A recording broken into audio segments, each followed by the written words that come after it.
Magandang umaga po sa lahat ng ating media partners. Salamat po sa pag-attend po sa ating Kapihan session this morning to talk about stabilizing prices of essential medicines and commodities. Before we start with our session this morning, I'll be introducing our guest speakers for today. The first speaker is Attorney Ruth B. Castello. She is the Undersecretary for Consumer Protection Group. She is a lawyer by profession, having been admitted to the Philippine Bar in 1994. She has continuously practiced the profession that has started with her 8-year stint as a city attorney for Marikina City, handling litigation for the city government, to a more extensive litigation experience as a private practitioner with her own law firm. In 2018, she was designated as the Undersecretary for the Consumer Protection Group up to the present. This has kept her busy looking into all areas of consumer protection in the country, vis-a-vis how other countries in Asia and when the Western world are and how the Western world are doing it. She has also immersed herself in monitoring and enforcement activities, getting the pulse of consumers firsthand.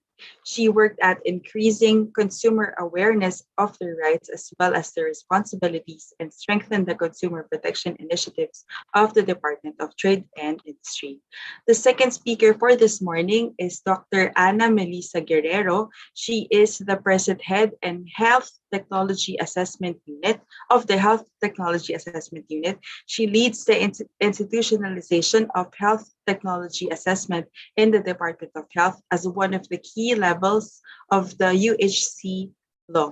She develops the governance framework of HTA in the Philippines and supports the operations of the Health Technology Assessment Council. She is also currently the Present Division Chief. She oversees the implementation of the National Drug Policy and the Cheaper Medicines Act in alignment with the formula of Plus One agenda. She also oversees the governance and activities of key advisory and collegial bodies, such as the Advisory Council for Cheaper Medicines Act, Drug Price Advisory Council, among others. Ladies and gentlemen, without further ado, we'll start a brief update po from Music Ruth, followed by a presentation from Dr. Go ahead, Mr. Ruth. Good morning po. Good morning, everyone, and welcome to this Kapihan, everyone.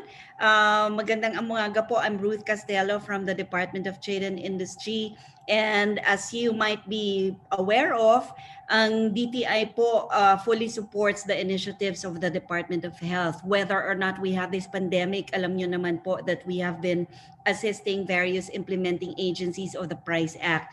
Also, for the information of everyone, the Price Act is implemented by 5 major agencies, and these are the Department of Trade and Industry, the Department of Health on Essential Medicine and Drugs, and the Department of Agriculture on Agricultural Products, Department of Energy, the Department of Environment and Natural Resources. All these implementing agencies of the Price Act have our own basic necessities and prime commodities that we watch. So today, it's going to be presented by Dr. Melissa Guerrero on the part of the Department of Health, which items are being watched by their department, of course, in response to this pandemic. And she will also tell you the assistance that the other government agencies are providing, and just a background on the assistance that the DTI has provided DOH. If you will remember, at the height of pandemic last year, maybe around May or June or July, our law enforcers were able to confiscate total personal protective equipment and other related products in the total value of around 100 million, more than 100 million. And we are also able to file cases against around 500 personnel, individual personnel who were violating the Price Act. So we were assisted by the National Bureau of Investigation and the Philippine National Police in doing this. And we Of course, the DTI provided our assistance to the Department of Health so that the consumers will not be abused. So today, the Department of Health also will provide you information on the medicine and other essential products that they have included in their suggested retail price bulletin for implementation and compliance by all retailers. So magandang umaga po sa inyong lahat and welcome to this Kapihan. Maraming salamat po. Maraming salamat po, Yusek Ruth. Dr. Melissa, go ahead po. Good morning po sa lahat ng ating media partners at sa aking mga kasamaan sa Department of Health. Good morning po, Yusek Ruth Castello, for always being with us in our efforts to stabilize the prices, especially now during the pandemic. Again, I'm Dr. Melissa Guerrero, and my task for this morning is to update our media partners and also the public on what the government is doing. Again, Yusek Ruth Castello has already told you it's a whole of government approach. Ito pong stabilization of prices. So we have commodities in the Department of Health which we are monitoring. Kasama na po dyan ang mga gamot. Tapos ngayon may mga supplies pa tayo na isinama dahil meron tayong mga PPE, for example, that we are monitoring the prices also. Okay, so let me just share my slides and I will just turn off my video to make sure po na smooth yung aking presentation.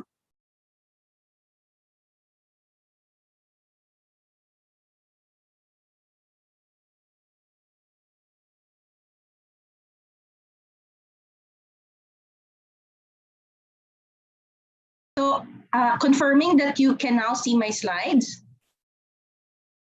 Yes, Doc May, go ahead. Yes. Okay, thank you very much to the CMU team. Again, my task for this morning is to give you updates on stabilizing prices of essential health commodities. So these include drugs and medical devices during the COVID-19 pandemic.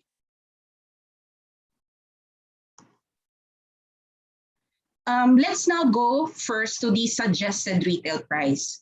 Ano ba itong suggested retail price? So right now, you have been aware that we are updating the suggested retail price and we release the price information to the public at least every quarter. And the suggested retail price is a provision in the Price Act where we do set reasonable prices, but these are suggested po. So reasonable prices for basic necessities and prime commodities. So ibig ko sabihin, ito yung mga kinakailangan natin, especially during times of crisis. And we may also set this at the level of the manufacturer, the trader, the seller, and the consumer. But right now, what we are publishing are retail prices. So these are consumer prices that you now see in the market. For the suggested retail price, again, ini-explain lang po ng Department of Health. Later on, you will see mga price ranges of basic commodities. At ang pagsiset po ng presyo ng Department of Health ay base sa ano ba yung mga prevailing market prices. And we don't set the prices based on the most expensive commodities. Again, these are basic necessities. And for drugs, for example, nakaset po ang presyo nito. Kung may generic na mas mura, doon po siniset ng Department of Health. So what is the legal basis? So Yusek Ruth Castello has already informed us about the legal basis, which is the Price Act. That's Republic Act 7581 as amended by Republic Act 10623. So there are basic commodities and prime commodities in various sectors. Pagdating po sa Department of Health, we were designated to monitor the prices of essential medicines. Pero nung COVID-19 pandemic, kinailangan po namin idagdag yung mga other medical supplies such as face mask. Kung naalala niyo po yung aming unang pag-set po ng presyo, pati yung face shields. Naglalabas po kami ng mga issuances and the first setting of the SRP, I think, nauna po price freeze. But then after some time, a few months, the Department of Trade and Industry and the Department of Health now reverted to the suggested retail price. Kasi pag price freeze po, yun talaga yung mga unang araw ng crisis or during the early times of the pandemic where we had to make sure that prices, there will be no abuses in terms of pricing. But after a while, so we did issue suggested retail price issuances, and the latest one being during last May, where we added some essential medicines and investigational drugs for COVID-19, as well as some supplies for management of COVID-19. So ito po yung example po ng aming ini-issue ng mga suggested retail price. We have warned against, for example, the overpricing of remdesivir, because there were a lot of consumer complaints and patient complaints that several patients were charged with so high prices of remdesivir. And we continue to receive complaints coming from patients. So minsan, ang charge po ay up to 20,000 or 30,000. So we are now working with the Department of Trade and Industry to investigate these complaints. But there are a lot more medicines and supplies in the list, and I am providing you a link to where you can access the complete list of medical supplies being monitored by the Department of Health. For example, for the investigational drugs for COVID-19, so our basis will be the living CPG guidelines na ina-update po natin ito together with our experts. And in our most recent update, we already added yung pong ibang investigational drugs like yung favipiravir, remdesivir, tocilizumab, and dexamethasone, which are still investigational, pero ang meron na pong benefit dito, yung clear benefit, is dexamethasone, which is not a new drug, but an old drug, but the others are still investigational, but being used for COVID-19 patients. So in terms of the medical devices, we have added, apart from the personal protective equipment, yung mga oxygen devices natin, concentrators, mechanical ventilators. So ito po yung ginagamit pag nahihirapang huminga yung mga pasyente, and also the nebulizer and oxygen tanks, because a few months ago, there were also concerns that nagkakaubusan daw ng oxygen tank. So nilagay po namin ito sa ating listahan.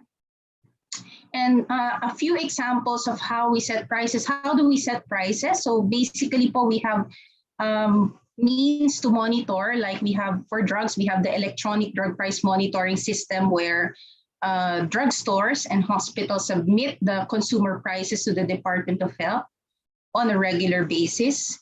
And we may also do yung mga ghost patients. So we call the drugstores, we also call the hospitals to survey the prices of medicines. At ganyan din yung ginawa natin dun sa mga equipment. Wala kaming sistema noon for devices, and right now we are serving the major suppliers. Meron po sa Mercury, sa Watson, some of the medical devices, and we are also going directly to the manufacturers and the wholesalers of these medical devices. So bakit malalayo yung presyo? So siguro dahil yung iba sa brand. So yung sa remdesivir, ito po ay nire-review patuloy ng Department of Health. For some products, there is instability in supply. So because of the global demand, so nag-iingat din tayo sa pagsiset ng presyo. But we are continuously monitoring the prices to make sure that they are affordable to our consumers. So now, how do we work with the Department of Trade and Industry on the complaints? So we have received a lot of consumer complaints over the past few months. Yung una, puro face masks or face shields. The complaints are forwarded to the Department of Trade and Industry, where they have the CPAB, or the Consumer Advocacy Bureau, who does the investigation, and kung kailangan pong parusahan, because there are provisions in the Price Act, administrative sanctions, where we can really issue sanctions for yung overpricing, price manipulation, and even hoarding. So now let's go to another price intervention of the Department of Health. So remember, during the early pandemic, nagkaroon din po tayo ng problema dun sa overpricing ng COVID-19 testing. So ito yung PCR that we currently use for the diagnosis of COVID-19. And I think some patients were complaining na up to 20,000 daw yung kanilang yung singil sa kanila ng mga laboratories. So the president issued an executive order, EO number 118, sometime in October, and we were given just a month to issue the price caps on testing kits. So ito po yung legal basis natin. But right now, there are efforts also to amend the Price Act para po pag ganito may mga pandemic tayo, hindi na kailangan na executive order, automatic sa Department of Trade and Industry at Department of Health yung kung kinakailangan ay magsiset tayo talaga ng price cap para hindi po inaabuso ang consumers. So right now, the coverage of the executive order is the plate-based PCR testing. So remember, we issued a price cap. For example, sa private laboratories and health facilities, meron po tayong maximum na 5,000. Pagdating naman sa laboratories na pampubliko, so ito po yung mga Department of Health hospitals, katulad ng RITM dahil sila ay tumatanggap ng supply mula sa Department of Health. So we issued a lower maximum. Again, this is maximum. So laboratories may charge below the issued maximum price cap. And some of the laboratories also receive donations coming from the Department of Health. Kaya kailangan hindi rin sila nagsasagad po ng presyo. So naglagay po kami talaga ng mga presyo na dapat tinitingnan nila kung galing sa Department of Health po yung kanilang supplies. Another effort of the Department of Health, this is something that has been there before the pandemic. So remember that we have issued the Executive Number 104 or the maximum drug retail price. This happened before the pandemic took place. So nagkaroon po tayo ng maximum drug retail price sometime in June 2020 before we had the pandemic. At ito po ang ating legal basis. We have the Cheaper Medicines Act or Republic Act number 9502 where there is authority of the President of the Philippines to issue maximum prices for any medicine in the market based on the recommendation of the Secretary of Health. And the first time that we did use this instrument in the law is in 2009.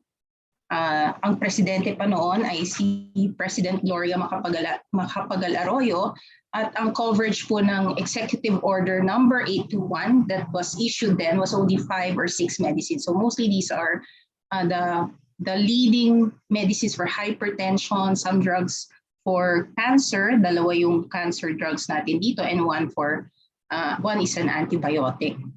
And there were also some manufacturers and wholesalers who voluntarily offered to decrease prices during that time, apart from the mandatory price caps issued by the president. Now, after 10 years of having the law, we expanded the list to around 90 or 87 medicines covering 133 different formulations, and this became effective in June 2020. We issued the executive order in March 2020, and then after a few months, nagkaroon po tayo ng effective implementation, which resulted in up to 50% price reduction of some of the medicines. And what are the medicines covered under the maximum drug retail price? So marami po dito sa mga gamot na ito ay nirekomenda ng mga pasyente, especially the cancer patients, those suffering from end-stage renal disease. Ito po yung matagalan na ang gamutan at mahal ang gamutan, kaya nirekomenda po nila sa Department of Health that we look into the pricing. Some of the medical societies and health professionals also gave us suggestions on what should be put under the MDRP list.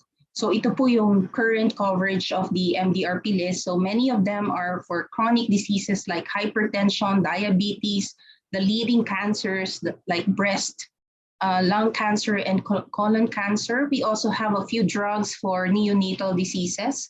And from the medical societies, meron din po silang nirekomenda na mga for the psoriasis and rheumatoid arthritis patients na mahal po ito dahil biologics. Ito po yung pagbibili kayo parang mga 50,000 per vial. So nagkaroon po tayo ng MDRP for these products. So what was done, we compared our prices with other countries and we selected only the medicines where we have excessive pricing and there is monopoly pricing. So kung titignan niyo yung merkado, iisa lang po yung nagsusupply and there may be a tendency to have excessive prices That is why we put them under the MDRP. Sometimes, hindi naman po yung manufacturer or wholesaler yung papatong ng masyado. So sometimes we see the overpricing in the hospitals, especially the private hospitals. That is why we included them in the maximum drug retail price. And how we set it, so kung makikita nyo po yung formula sa kanan, so hindi po siya, hindi po uniform yung kanilang patong. Kasi meron tayong mga medisina ngayon, would you believe na 200,000 per vial, for example. So kung papatungan mo ng, for example, 10%, malaki na po yun in terms of absolute value. So what we did was regressive pricing. Ibig pong sabihin, habang tumataas ang presyo ng gamot, bumababa yung percentage markup para po hindi ganoon kataas yung impact to the consumers. We also took into account the special discounts for senior citizens and persons with disability. How we came up with the markups, of course, there was extensive consultation with the stakeholders who will be affected, like the drugstores, the hospitals, and the suppliers of these essential products. We issued various information materials, and you can appreciate these materials in our website, so sa pharma@doh.gov.ph. And you will see there in the information materials, apart from setting the MRP, so nakalagay din po kung kayo ay senior citizen or PWD who are entitled to discounts, nakalagay po doon kung ano yung dapat na presyong i-charge sa inyo.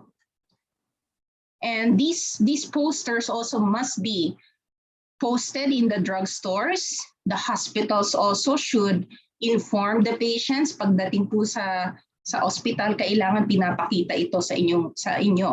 So inform dapat ang mga consumers that these drugs are under the maximum drug retail price.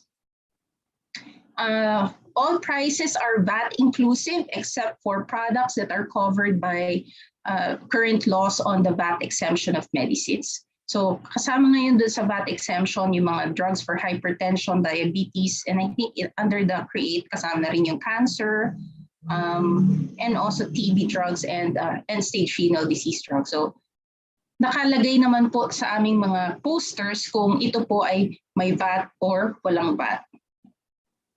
And again, so the senior citizens and persons with disabilities are still entitled to the 20% discount on top of the maximum drug retail price. So there are venues for reporting if you have complaints, if you think that the hospital or the drugstores are charging you over and above the maximum drug retail price. The Department of Health is monitoring this. So there are various platforms to report. We receive them through emails. Pwede rin kayong magtumawag sa amin. I will show you the hotlines later. Wala namang masyadong nag-walk-in, so mostly the complaints are coming in through the emails. We also have regional health offices, and the Food and Drug Administration also does receive complaints for the maximum drug retail price. And for the violations, there are provisions in the law which stipulates ano po ang ating sanctions in case mag-overcharge above the maximum drug retail price. So there are administrative fines anywhere from 50,000 to 5 million pesos. So depending on the gravity of the offense, meron din pong pwedeng bawiin yung kanilang lisensya if it's a drugstore or repeated violations. Meron din pong criminal sanctions pag repeated yung violation. And what do we require? So for us to process the complaints, of course, there must be proof of purchase, resibo. So sometimes the consumers are submitting complaints pero wala naman pong naka-attach na mga resibo. So paano po natin papatunayan na meron pong overpricing? So we just require from the consumers na if you can attach the receipt, the name of the drug outlet and the location of the drug outlet and your contact details, of course. What about, there are also consumers who are asking, paano po pag wala doon sa listahan ng MDRP yung aming gamot? Again, the scope of the MDRP is limited to products which are excessively priced. Mostly these are single source, may patent, so wala siyang kalaban sa merkado, but a lot of our medicines that you commonly use now have generics. So you have options to buy the lower price generics. And the Department of Health also has platforms to inform the consumers on reasonable pricing of common medicine. So we encourage the consumers to always ask for generics when going to the drugstore or the hospital. And siguraduhin lang po natin na lisensyado ng Food and Drug Administration, yun po ating pinupuntang drugstore. Okay, so I think that ends my presentation for your questions on these various measures that we are doing together with the Department of Trade and Industry.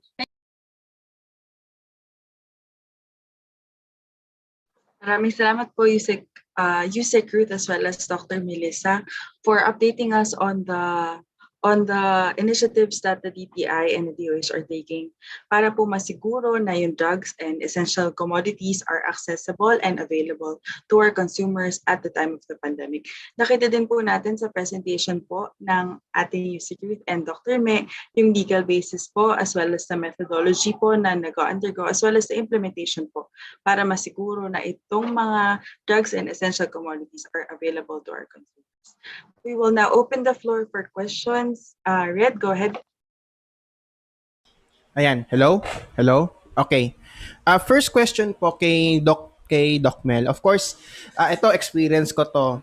I'm a hypertensive and yung drugs, yung medicines na ginagamit ko ngayon is yung sabi nga rin nila yung combination drugs, amlodipine, losartan, amlodipine, amlodipine, losartan, and atorvastatin fenofibrate.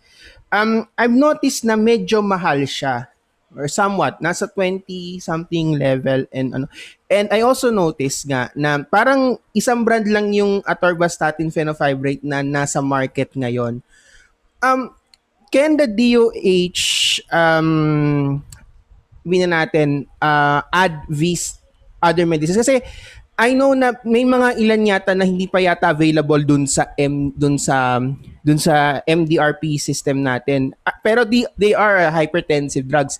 Sinabi kasi sa amin ni Yusek Berhere kahapon na depende daw ito sa, I think depende yata to sa dun sa technology or something like that. I can't remember. Pero kasi yung atorvastatin, mababa na yung presyo niyan. Yung losartan, mababa na presyo niyan. Pero yung mga ganitong combination drugs, how can we determine na pwede pa siya mapababa? Or mababa na talaga siya, ganun lang talaga siya kababa yung presyo niya? Okay. So, you have an option, di ba, as a patient. Kung titignan mo yung single agents, bibilin mo yung amlodipine na mag-isa or atorvastatin mag-isa, actually mas makakamura ka. Sometimes kasi kino-combine nila. So there's a convenience of once a day dosing or hindi maalala mo na you don't have to take it three different tablets in at the same time. Pero yun lang yung binabayaran mo actually.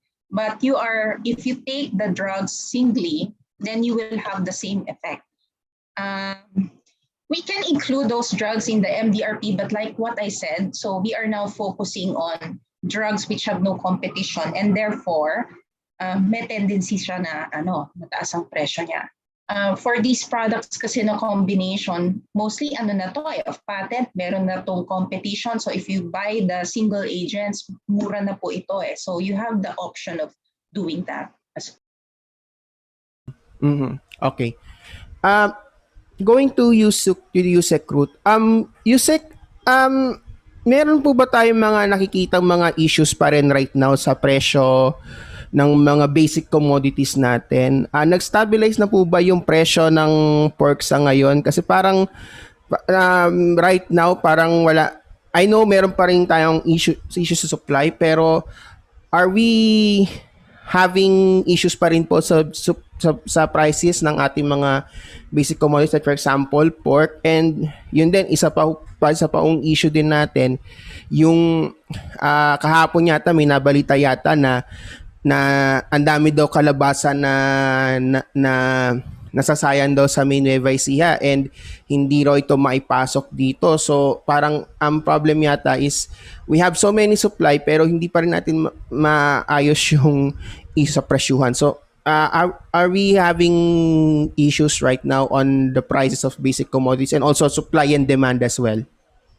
On prices of agricultural products, kasi agri-products ito, it is actually the Department of Agriculture that sets the price.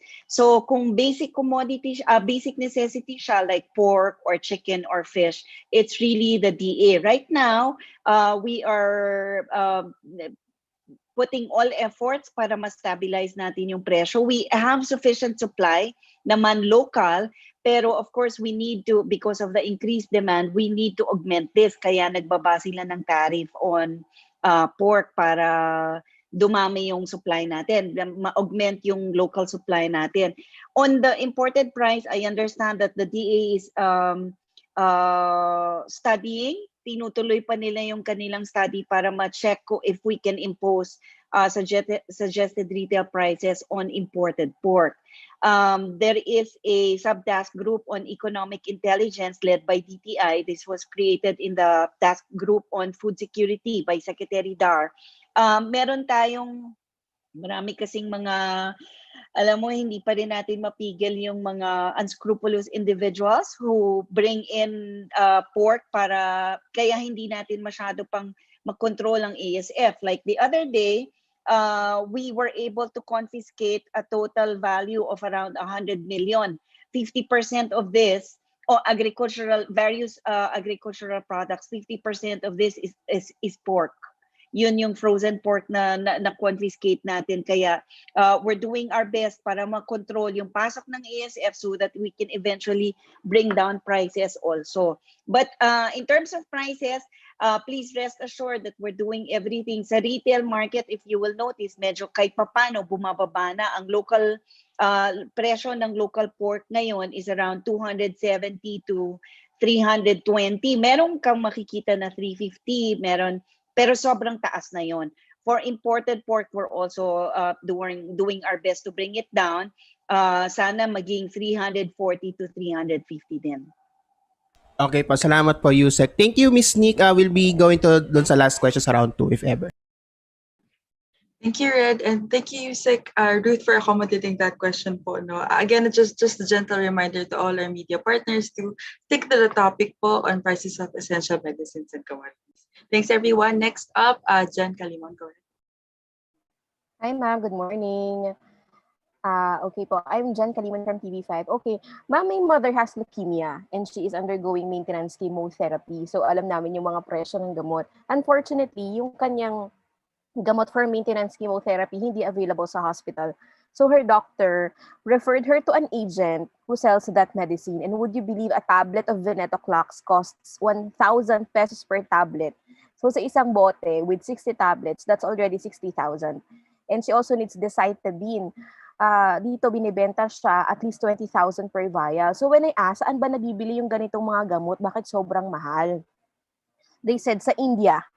Okay. So when I check sa India Mart, nakita ko na sobrang mura lang niya. It's 2 times or 3 times cheaper kaysa sa binibenta ng mga agent. So ang question ko po, paano po natin na monitor yung ganitong binibenta ng mga agents na nagpapakilalang from a pharmaceutical company? Kasi parang sobrang mahal. 2 times to 3 times na mas mahal siya kaysa sa original price niya po sa India. Yung gamot na yan na hindi pa under maximum drug retail price, alam natin yan na yung mga bagong cancer drugs ngayon, kaya kasama yung maraming, in the MDRP list that we released this time, marami doon mga cancer drugs. And really the cancer drugs that have emerged over the last few years, it's not just an issue here in the Philippines, pero globally talagang the prices of cancer drugs, I mean, some of the prices can be as high as 250,000 per vial. So ito po ay tinitignan at the global level. Even the World Health Organization has raised the alarm itong mga increasing prices of cancer drugs.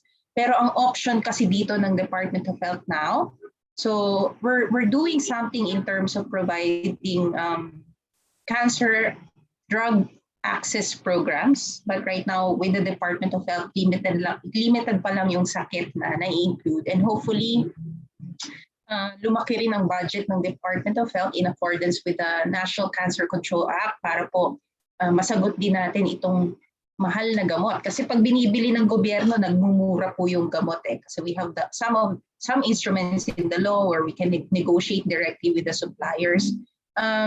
We can try to look into whether we can include that product in the next round of the MDRP. So you can suggest that to the Department of Health kasi nagre-review din po kami ng maximum drug retail price now. Okay, ma'am, for my last question, actually, I really can't verify kung part siya ng isang pharma company here in the Philippines, legit pharma company in the Philippines, or baka private citizen lang siya na merong supplier ng gamot from India. Is that legal in the country, ma'am? Yung ibili ka lang ng gamot from India, then ipapasok mo sa Philippines, ibibenta mo?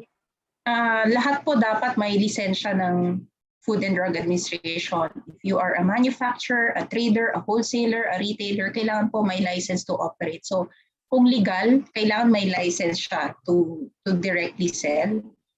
Pero yung pharma company directly selling to the patient, I think that's not allowed in our law. So pwede pong isumbong yan sa Food and Drug Administration. Kasi kailangan po nasa retail outlet or nasa hospital na may license to operate.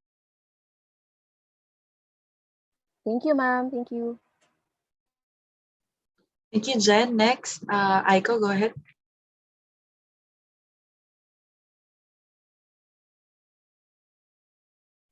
Hello po. Hello, good morning po. You've mentioned po earlier na meron na pong over 1 million po ba? Tama po ba na mga reports na receive nyo, and you're also investigating over 100 complaints? Ano po yung most cases na hinahandle po natin? Is it gamot po ng COVID-19 or treatment for COVID-19 patients? At ano po yung nagtatap sa mga complaints na ito and violators? Salamat po.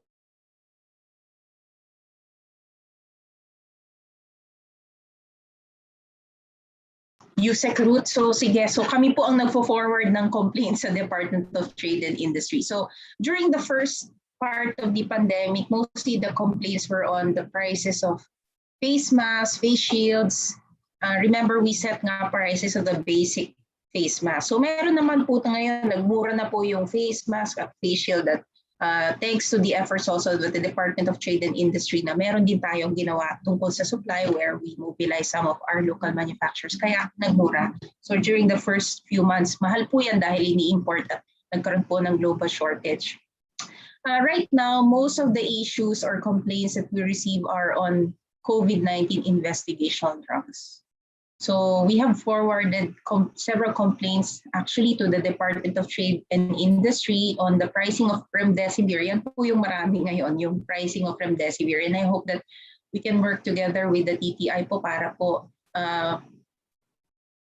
mabigyan ng sanction po ito. Kasi minsan hindi na po reasonable yung presyo. May 30,000 per vial when we know we can source that product from India at as low as 2,000 or 3,000. Meron pa nga 1,000 eh. So it's unreasonable to really charge a price on that range. Doc, meron na po ba tayong nabigyan ng sanction, talagang grupo or individuals who were punished by law because of this unreasonable prices po ng remdesivir or other COVID-19 investigational drugs po? Right now po, nag-iimbestiga pa po ang DOH at DTI. Pero for MDRP, meron na pong naparusahan ng Food and Drug Administration. Or ma'am, last follow-up, ilan po silang companies po ba ito or individuals? Okay. I cannot say. I can only tell you how many complaints we have received, around 50, and all of these are forwarded na to the DTI for proper investigation. Yung pong supplier ng remdesivir, I think there are around 5, but mostly they import the product from India, yung generic remdesivir. All right, Doc, thank you po.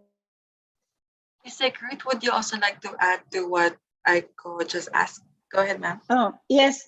For DTI, what we do kasi pagka merong nakita tayo ng violations ng suggested retail prices, we issue letters of inquiry muna. Hindi yan kaagad kakasuhan kasi we need to find out first kung saan ba nila sinorse yan, magkano ang kuha nila, tama ba lang yung dagdag nila because like any commodity, 'di ba? Depende ang presyo niya will depend on the supply chain. That's why for manufactured food products, we tell consumers that they buy at groceries and supermarkets kasi yun yung pinakamaliit na supply chain. So it's also the same with medicine, yung sources muna nila ang kailangan natin tingnan before we can conclusively say that they violated the suggested retail price imposed by DOH. Right now, ongoing investigations pa yan. We will update once we have received replies or once we have made any conclusion on the prices of remdesivir.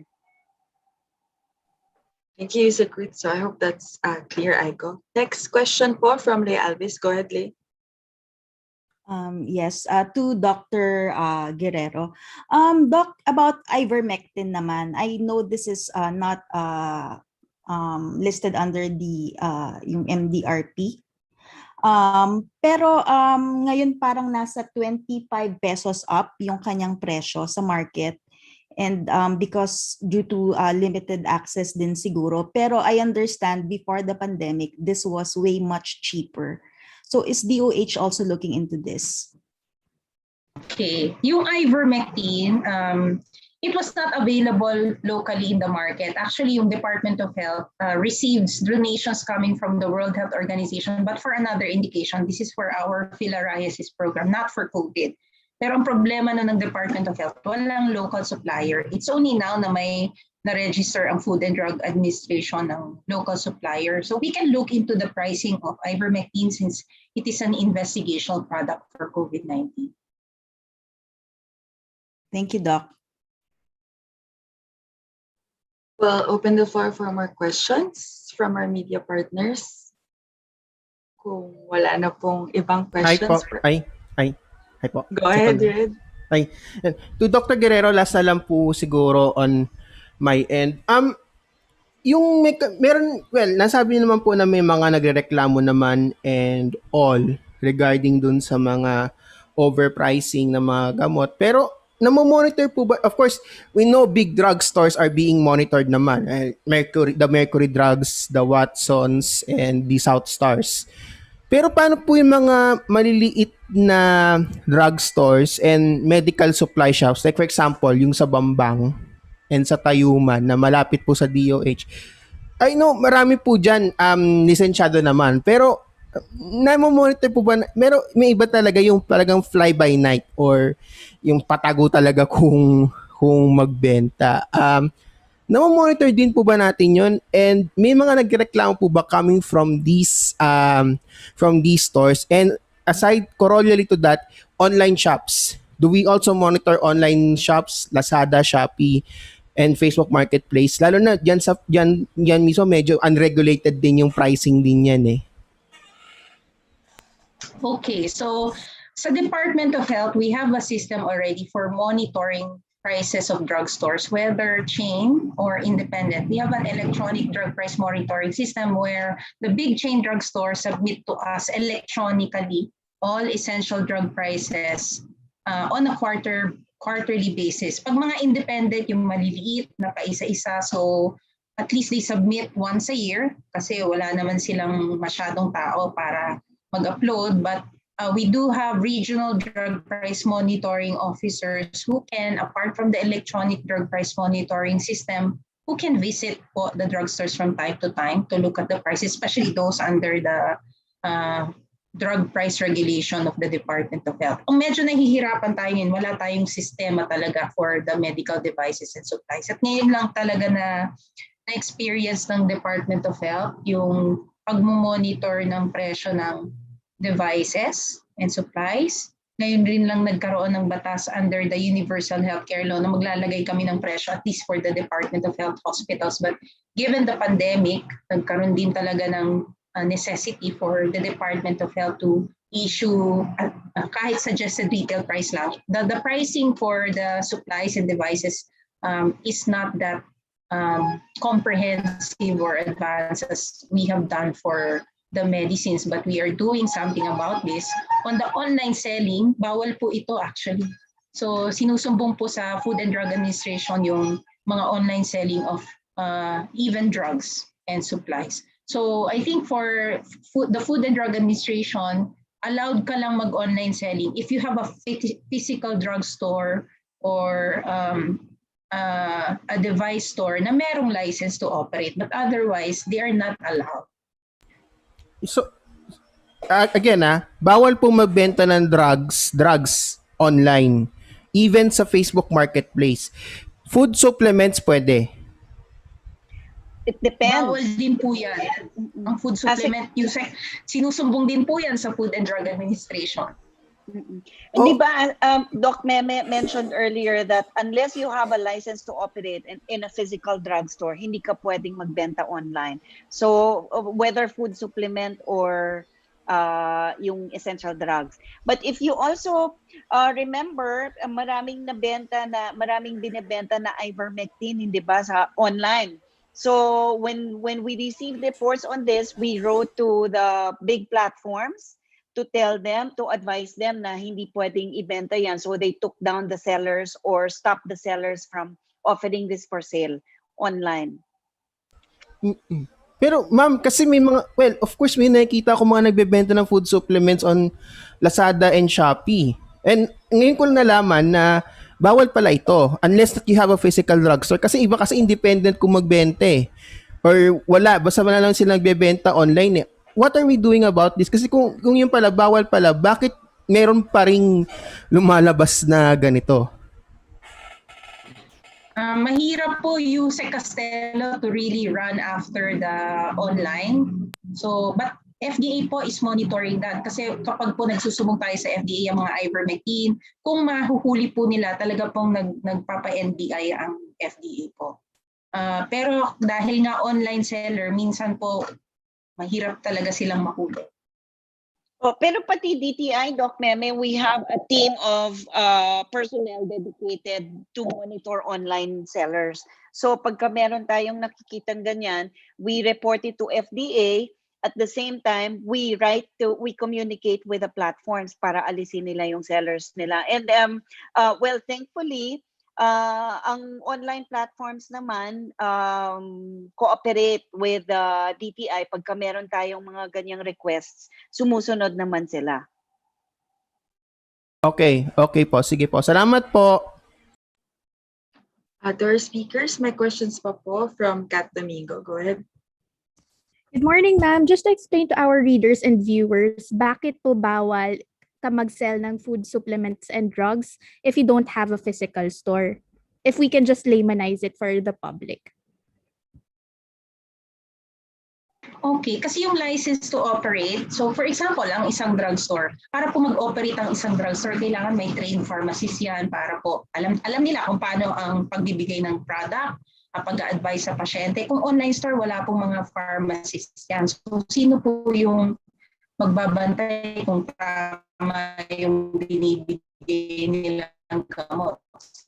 May panganib din po yung maling pagbibigay ng gamot So, kaya po, kailangan license store, kailangan po kung gamot yan or a regulated product of the FDA, kailangan po FDA license. Ma'am, do we have data on how many have been apprehended and what sanctions do they face?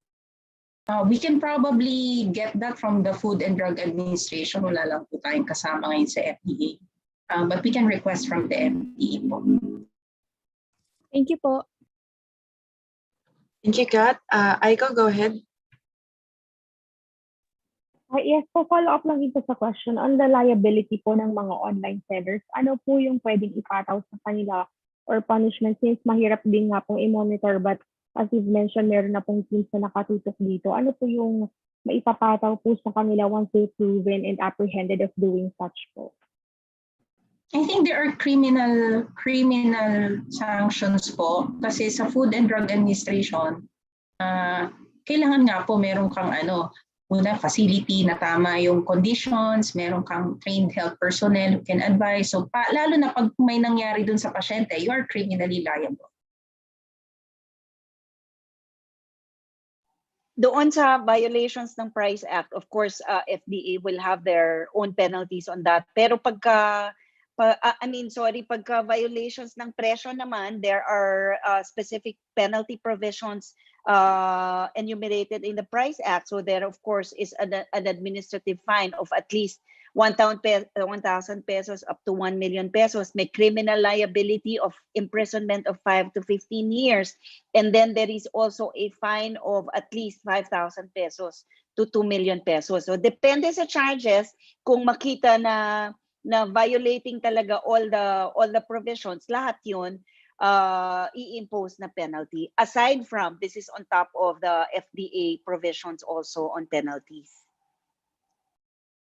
Yes, can I also ask po kung ilan po yung namamonitor po natin na online shops or still violating, like selling po nitong mga investigational drugs or doing such acts po? We do not have the data right now, but we will provide you. Just to let you know also, as of May 28, as of Friday last week, we already have received a total of around 4,000 consumer complaints involving online transactions. So nandito lahat nakapasok yung on medicine, but I don't know lang the specific figure. We'll provide you that later on. Thank you po. Thank you, Yusek. Thank you, Yusek. Next po from Jomel Garner of the Daily Tribune. Go ahead, Jomel. Hello po, Yusek Costello and Dr. Guerrero. You've mentioned po kanina yung investigational drugs like ivermectin. May we get an update po on the status of the clinical trial of ivermectin? And second, for Yusek Costello, mayroon na po ba tayong mga nahuli ng mga nagbebenta ng ivermectin, because we all know it's still not yet approved by the FDA. Thank you po. So for the clinical trial for COVID-19, we are aware that there is now a investigational a clinical trial head, and this will be PGH. Pero hindi pa po yata nakaka-secure ito ng approval from the Food and Drug Administration. So they just secured yata an ethics approval from the DOH, but yet to secure an approval from the FDA to conduct the trial. Yung on the part of DTI naman, we forward them to FDA for them to take action, but administratively, like I mentioned earlier, we communicate with the platforms para tanggalin nila yung mga sellers ng ivermectin and other medicine na binibenta online, because bawal nga. We also issue advisories reminding consumers not to buy medicine online, especially kung makita nila na walang license to operate naman yung nagbebenta. Facebook Marketplace is medyo nandun nagpo-proliferate yung mga unregistered sellers ng mga fly-by-night na hindi mo na alam kung saan mo hahanapin later on. There are also marami rin sellers doon na nagbebenta ng medicine, and we advise consumers against this. Thank you, Yusek Ruth. For the last question for this session, Kat Domingo. Hi, quick follow-up lang po for Yusek. Yusek, aside from ivermectin, ano pa po yung usual drugs and food supplements na binebenta online? The brands? Actually, kahit antibiotic. The kinds po, like, is it glutathione, or are we talking about as simple as paracetamol? Ano-ano po yung medyo popular na binebenta online? Antibiotics are sold online. Yung mga supplemental medicine on lungs, on kidney, yung mga vitamins na common vitamins, even vitamin C, you will see them being sold online. But like I said, halimbawa ako as an individual seller, marami akong supply, gusto ko ibenta online, I do not have the license to operate, I am violating FDA laws. So hindi ko pwedeng gawin yon, and that's what we do in DTI na monitor namin. Example, Watson. I will name na the brands, Watson or Mercury. Meron silang online platform. They have the physical stores. They have the license to operate, so they can very well sell this online. Pero kung wala silang ganon, yung mga tao na individuals lang na wala namang physical store or not wala ngang license to operate, they cannot sell that online. Thank you po. Maraming salamat po to our guest speakers this morning. This has been an interactive and comprehensive discussion po with regard to the topic. May I request po our guest speakers to give a final message before we end today's forum. Go ahead po, Yusek Ruth and then Doc Meg. No, sige, me first ha.